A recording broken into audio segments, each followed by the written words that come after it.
और ये बहुत सुखद है कि तीसरी बार सरकार में आने के बाद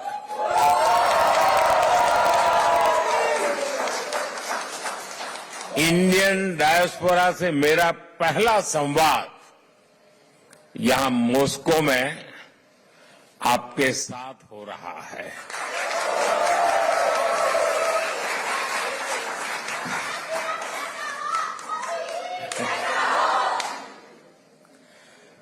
वैसे साथियों, आज 9 जुलाई है और आज के ही दिन मुझे शपथ लिए पूरा 1 महीना हुआ है।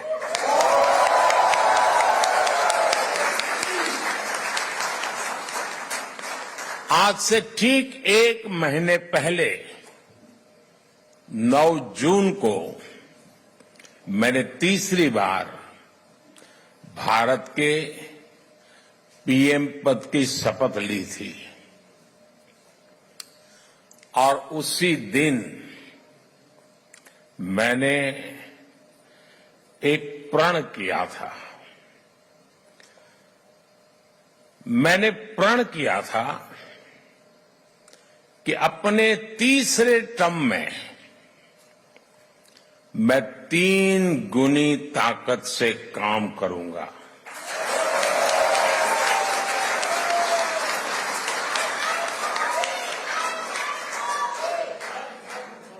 तीन गुनी रफ्तार से काम करूंगा। और ये भी एक संयोग है कि सरकार के कई लक्ष्यों में भी 3 का अंक छाया हुआ है। सरकार का लक्ष्य है तीसरे टर्म में भारत को दुनिया की तीसरी सबसे बड़ी इकोनॉमी बनाना।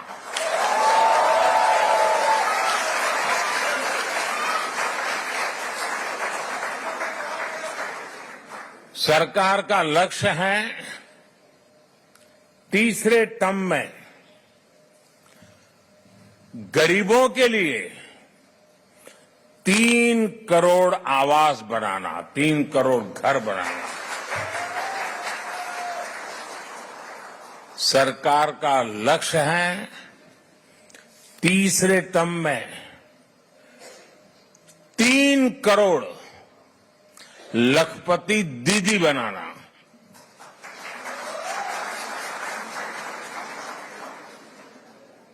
शायद आपके लिए ये शब्द भी नया होगा। भारत में जो विमेन सेल्फ हेल्प ग्रुप चल रहे हैं गांव में, हम उनको इतना एम्पावर करना चाहते हैं, उतना स्किल डेवलपमेंट करना चाहते हैं, इतना डाइवर्सिफिकेशन करना चाहते हैं कि हम चाहते हैं कि मेरे तीसरे टर्म में गांव की वो जो गरीब महिलाएं हैं उसमें 3 करोड़ महिलाएं लखपति दीदी बने। यानी उनकी सालाना इनकम 1 लाख रुपए से ज्यादा हो और हमेशा के लिए हो। बहुत बड़ा लक्ष्य है।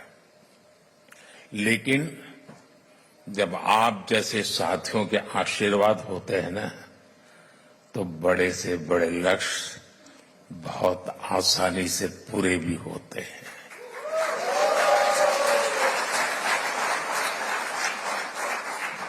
और आप सब जानते हैं, आज का भारत जो लक्ष्य ठान लेता है वो पूरा करके ही रहता है।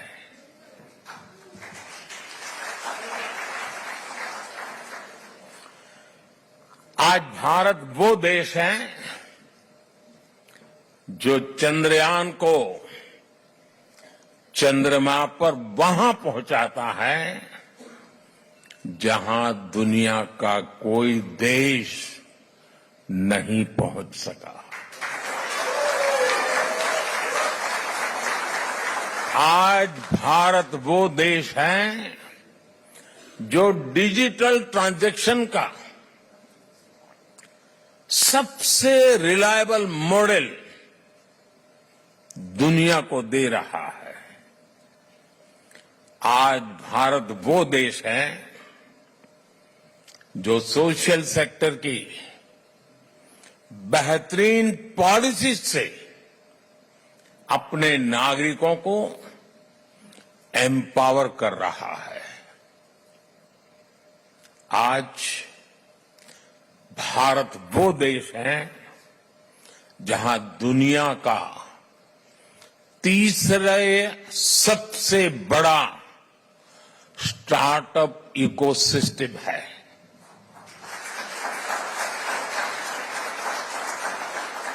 मैं जब 2014 में पहली बार आप लोगों ने मुझे देश की सेवा करने का मौका दिया, तब कुछ सैकड़ों में स्टार्टअप हुआ करते थे। आज लाखों में है।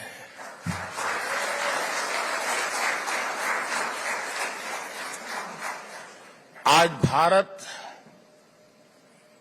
वो देश है जो रिकॉर्ड संख्या में पेटेंट फाइल कर रहा है, रिसर्च पेपर पब्लिश कर रहा है, और यही मेरे देश के युवाओं का पावर है, वही उनकी शक्ति है।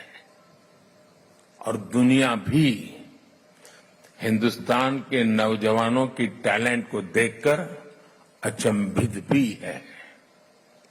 साथियों, पिछले 10 वर्षों में देश ने विकास की जो रफ्तार पकड़ी है, उसे देखकर दुनिया हैरान है। दुनिया के लोग जब भारत आते हैं तो कहते हैं भारत बदल रहा है। आप भी आते हैं तो ऐसा ही लगता है ना?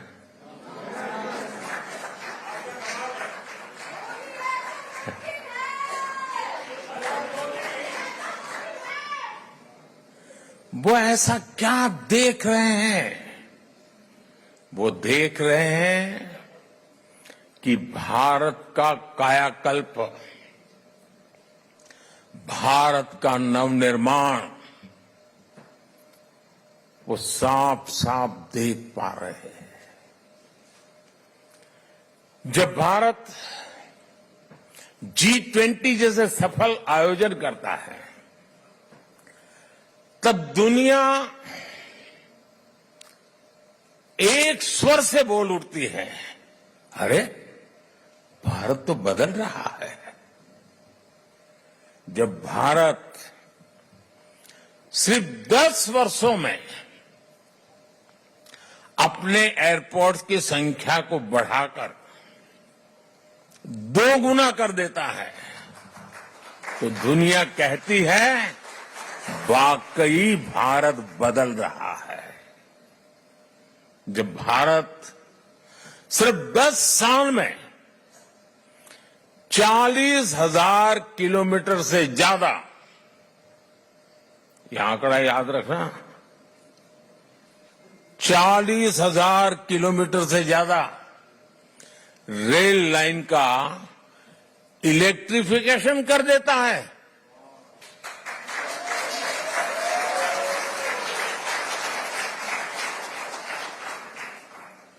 तो दुनिया को भी भारत के पावर का एहसास होता है। उनको लगता है देश बदल रहा है। आज जब भारत डिजिटल पेमेंट्स के नए रिकॉर्ड बना रहा है, आज जब भारत L1 पॉइंट से सूरज की परिक्रमा पूरी करता है। आज जब भारत दुनिया का सबसे ऊंचा रेलवे ब्रिज बनाता है, आज जब दुनिया की सबसे ऊंची स्टैच्यू बनाता है, तो दुनिया कहती है वाकई भारत बदल रहा है।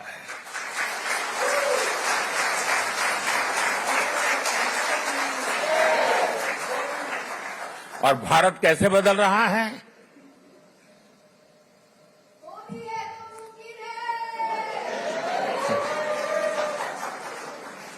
कैसे बदल रहा है? भारत बदल रहा है क्योंकि भारत अपने 140 करोड़ नागरिकों के सामर्थ्य पर भरोसा करता है।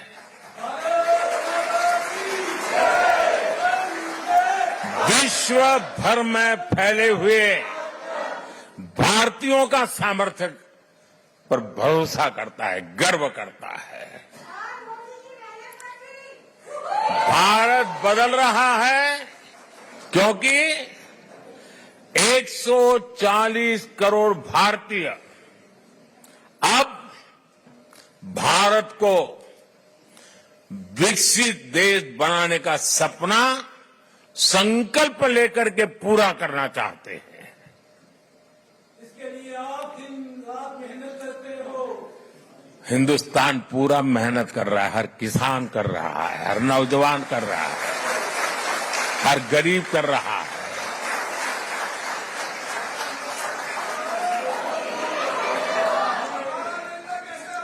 आज दुनिया के अलग हिस्सों में जो मेरे भारतीय भाई बहन रहते हैं, आप सभी भारतीय अपनी मातृभूमि की उपलब्धियों पर सीना तान करके, सर ऊंचा कर करके गर्व करते हैं।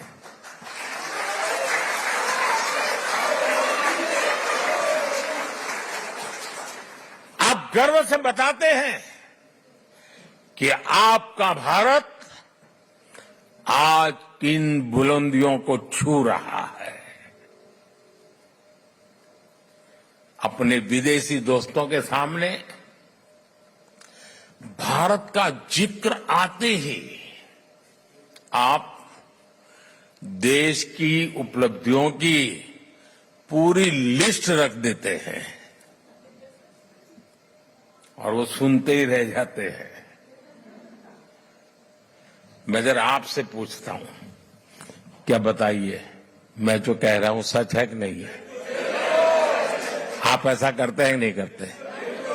आपको गर्व होता है कि नहीं होता है? दुनिया का आपकी तरफ देखने का नजरिया भी बदला है कि नहीं बदला है? ये 140 करोड़ देशवासियों ने करके दिखाया है।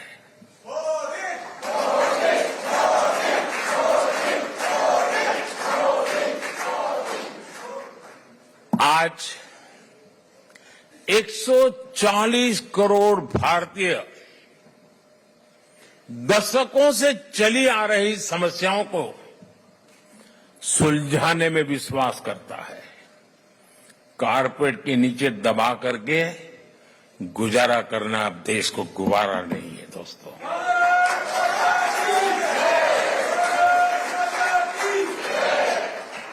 आज 140 करोड़ भारतीय हर क्षेत्र में सबसे आगे निकलने की तैयारी में जुटे रहते हैं। आपने भी देखा है, हम अपनी अर्थव्यवस्था को सिर्फ कोविड संकट से बाहर निकाल करके ही नहीं लाए, बल्कि भारत ने अपनी अर्थव्यवस्था को दुनिया की सबसे मजबूत इकोनॉमी में से एक बना दिया।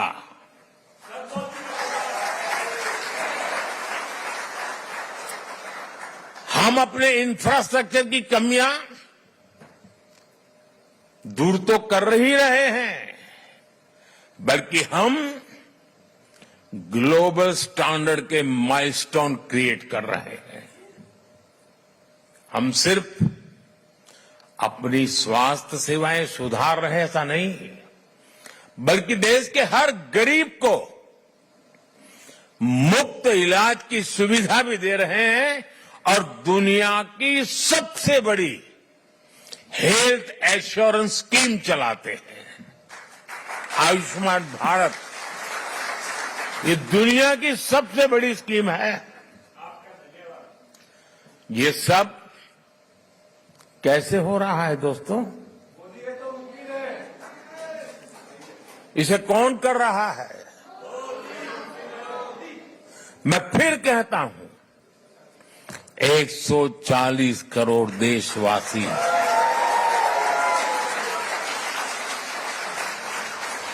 वो सपने भी देखते हैं, संकल्प भी करते हैं और सिद्धि के लिए जी जान से जुटे रहते हैं।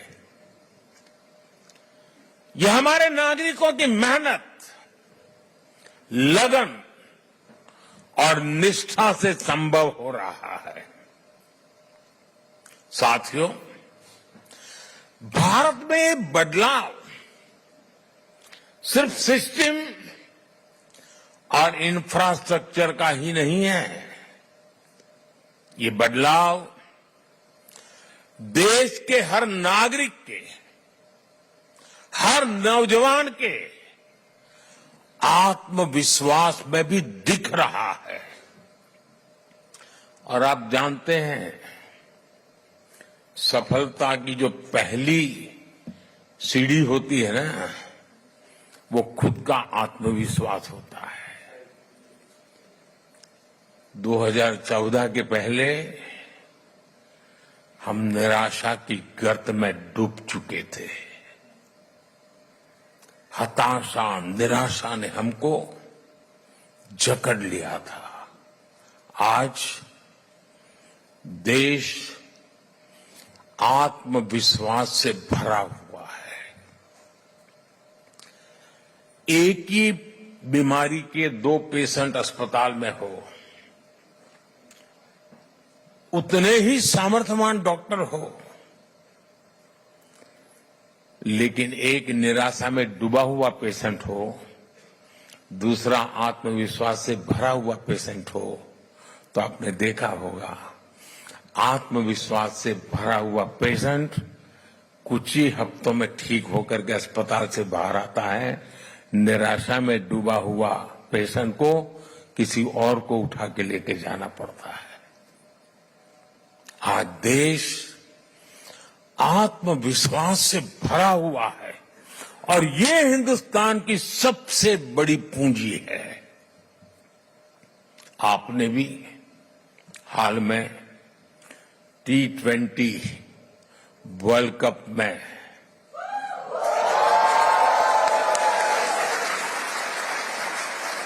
और मुझे पक्का विश्वास है यहां भी आपने उस विक्ट्री को सेलिब्रेट किया ही होगा। किया था कि नहीं किया था? गर्व हो रहा था कि नहीं हो रहा था? वर्ल्ड कप को जीतने की असली स्टोरी जीत की यात्रा भी है। आज का युवा और आज का युवा भारत आखिरी बॉल और आखिरी पल तक हार नहीं मानता है।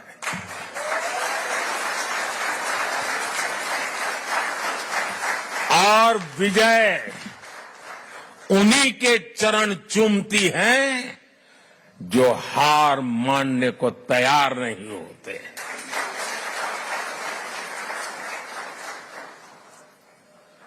ये भावना सिर्फ क्रिकेट तक सीमित नहीं है, बल्कि दूसरे खेलों में भी दिख रही है।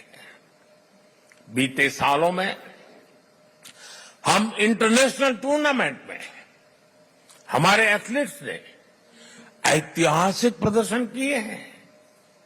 इस बार पेरिस ओलंपिक में भी भारत की तरफ से एक शानदार टीम भेजी जा रही है। आप देखिएगा, पूरी टीम, सारे एथलीट्स कैसे अपना दम दिखाएंगे। भारत की युवा शक्ति का यही आत्मविश्वास भारत की असली पूंजी है और यही युवा शक्ति भारत को 21वीं सदी की नई ऊंचाइयों पर पहुंचाने का सबसे बड़ा सामर्थ्य दिखाती है। साथियों, आपने चुनाव का माहौल भी देखा होगा, टीवी पर देखते होंगे चुनाव कैसा चल रहा है, कौन क्या कह रहा है, कौन क्या कर रहा है। साथियों, चुनाव के दौरान मैं कहता था कि बीते 10 सालों में भारत ने जो विकास किया वो तो सिर्फ एक ट्रेलर है।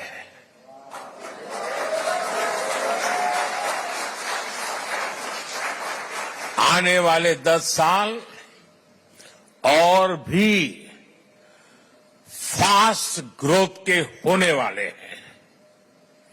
सेमीकंडक्टर से इलेक्ट्रॉनिक्स मैन्युफैक्चरिंग तक, ग्रीन हाइड्रोजन से इलेक्ट्रिक व्हीकल तक और वर्ल्ड क्लास इंफ्रास्ट्रक्चर, भारत की नई गति दुनिया के विकास का, और मैं बहुत जिम्मेवारी से कह रहा हूं, दुनिया के विकास का अध्याय लिखेगी।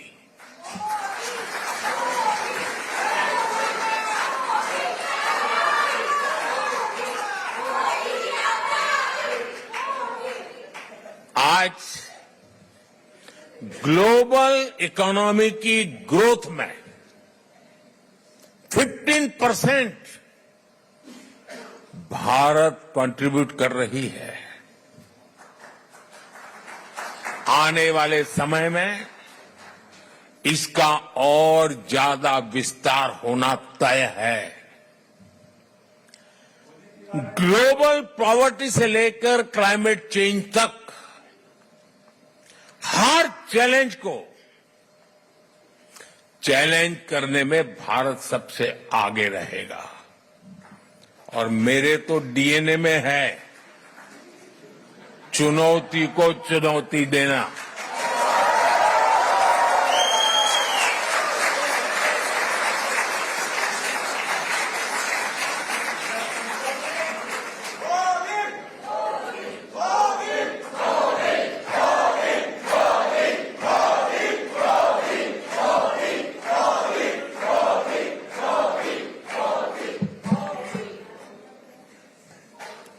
साथियों, मुझे खुशी है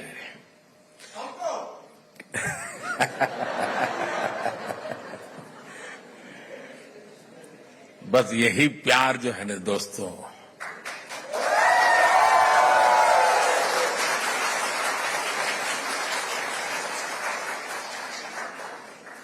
जब देशवासियों के साथ दूरी का अवकाश ही न हो, जो सोच लीडर के मन में चलती है वही सोच जब जन मन में होती है ना तो अपार ऊर्जा जनरेट हो जाती है दोस्तों। और यही मैं देख रहा हूं यहां पर।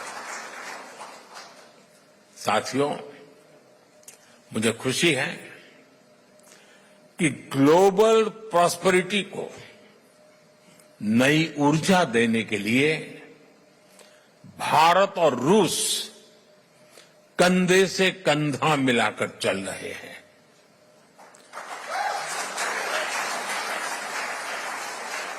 यहां मौजूद आप सभी लोग भारत और रूस के संबंधों को और नई ऊंचाई दे रहे हैं। आपने अपनी मेहनत से, अपनी ईमानदारी से रूस के समाज में अपना योगदान दिया है। साथियों, मैं दशकों से भारत और रूस के बीच जो अनोखा रिश्ता है उसका कायल रहा हूं। रूस शब्द सुनते ही हर भारतीय के मन में पहला शब्द आता है भारत के सुख दुख का साथी।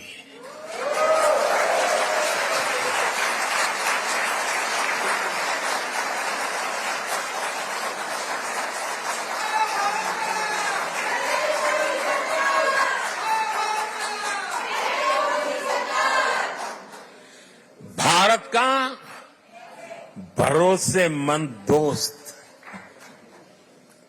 हमारे रशियन फ्रेंड्स इसे द्रुजबा कहते हैं और हम हिंदी में इसे दोस्ती कहते हैं।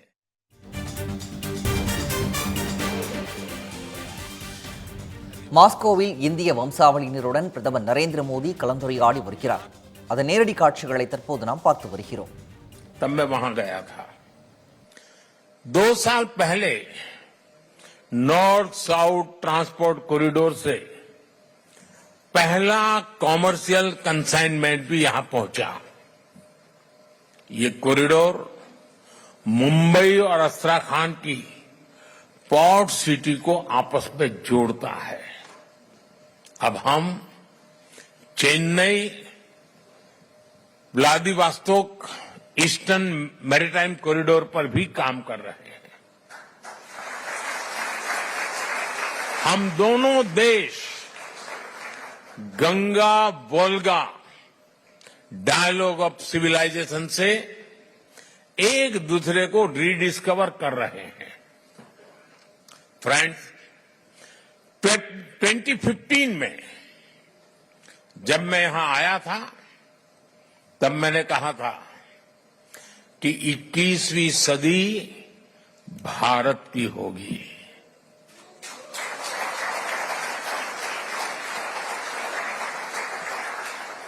तब मैं कह रहा था, आज दुनिया कह रही है।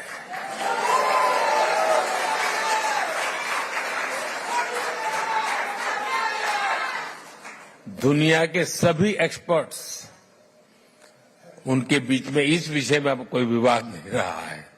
सब कहते हैं 21वीं सदी भारत की सदी है।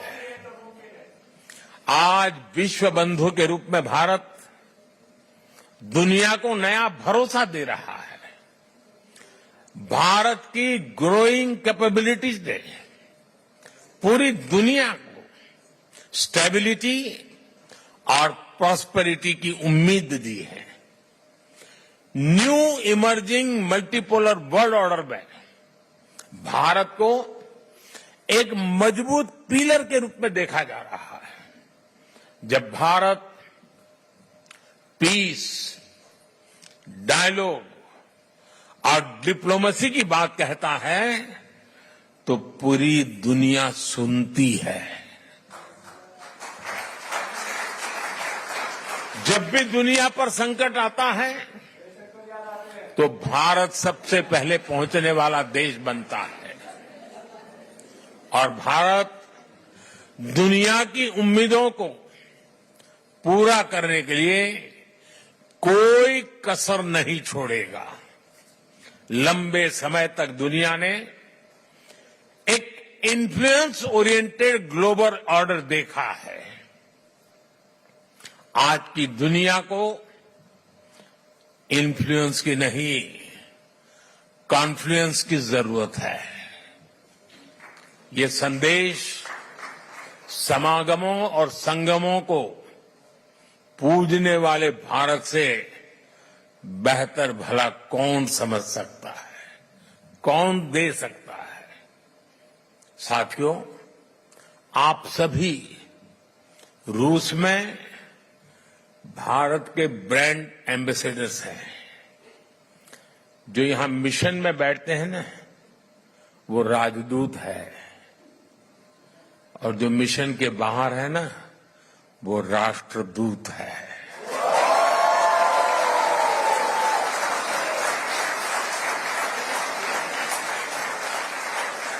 आप ऐसे ही रूस और भारत के रिश्तों को मजबूत बनाते रहें।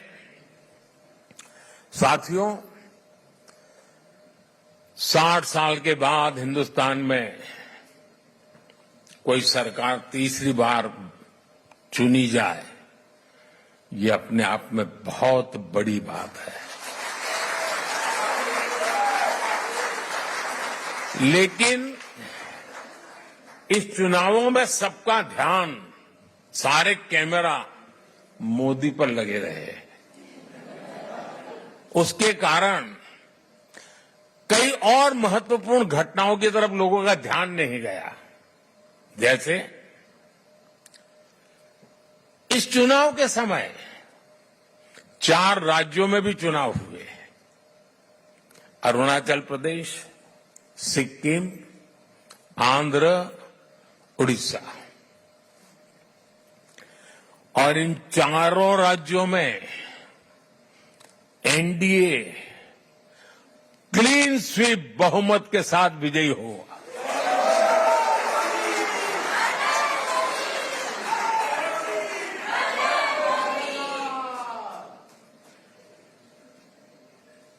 और अभी तो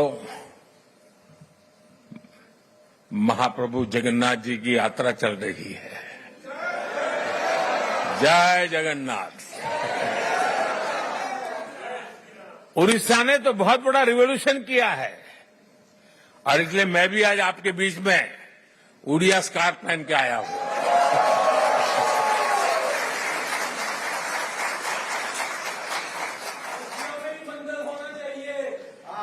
साथियों, आप सब पर महाप्रभु जगन्नाथ जी के आशीर्वाद बने रहे। आप स्वस्थ रहें, आप समृद्ध रहे। इसी कामना के साथ मैं आप सबका बहुत बहुत धन्यवाद करता हूं। और ये अमर प्रेम की कहानी है दोस्तों।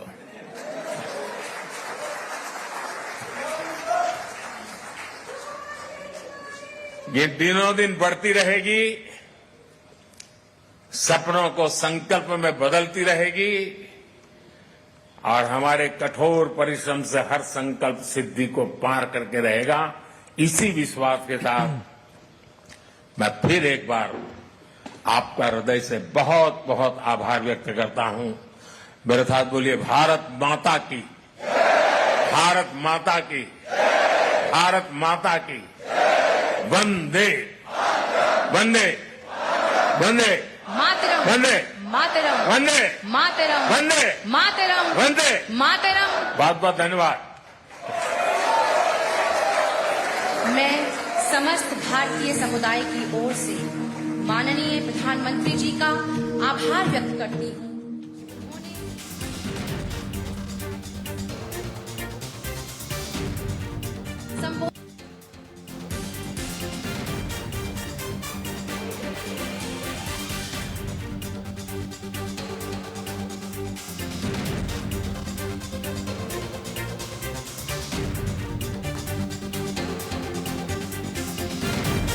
நாட்டின் மூன்றாவது முறையாக பிரதமரான பிறகு இந்தியா ரஷ்யா இடையிலான 22வது உச்சி மாநாட்டில் பங்கேற்பதற்காக மாஸ்கோ சென்றடைந்த பிரதமர் நரேந்திர மோடி தற்போது இந்திய வம்சாவளியினருடன் கலந்துரையாடிய இந்த காட்சிகளை நாம் பார்த்தோம்.